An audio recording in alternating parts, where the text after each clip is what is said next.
Petit problème dans l'analyse, on a eu des petits problèmes.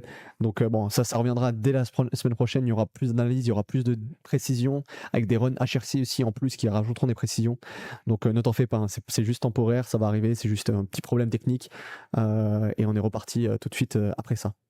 Fold ici, du coup, SI qui va plutôt fold, je pense, et on n'a pas trop envie d'ISO contre le chip leader. Ici, les joueurs qui ont l'air de respecter vraiment les deux chip leaders.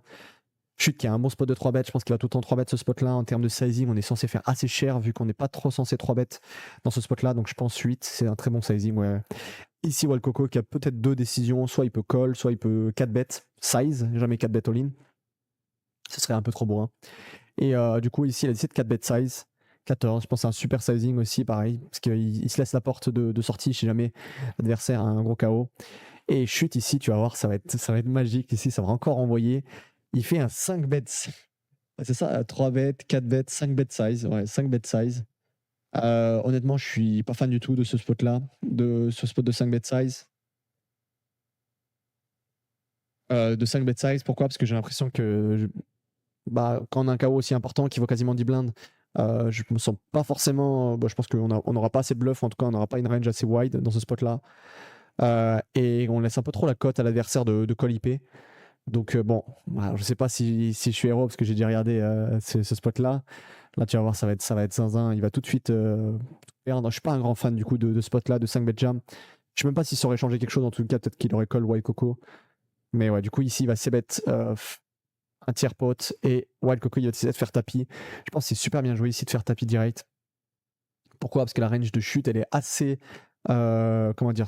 Pour moi, c'est assez déséquilibré en value, avec As, Roi, Roi qui vont jamais fold sur ce spot-là. On peut représenter beaucoup de draws à faire tapis direct. Donc, à mon avis, c'est un cas où c'est vraiment intéressant ici de faire tapis direct. Et c'est passé du coup. Et on va voir la première élimination ici, un joueur qui avait 50 blindes.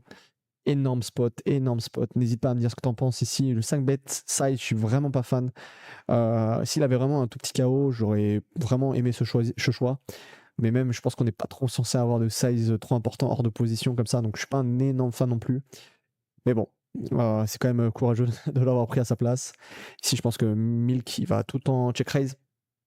On a vraiment envie de jouer agressivement toutes nos paires et toute notre calling range, en tout cas, notre range. On a vraiment envie aussi de minimiser la possibilité que l'adversaire puisse puisse c-bet impunément ce genre de spot.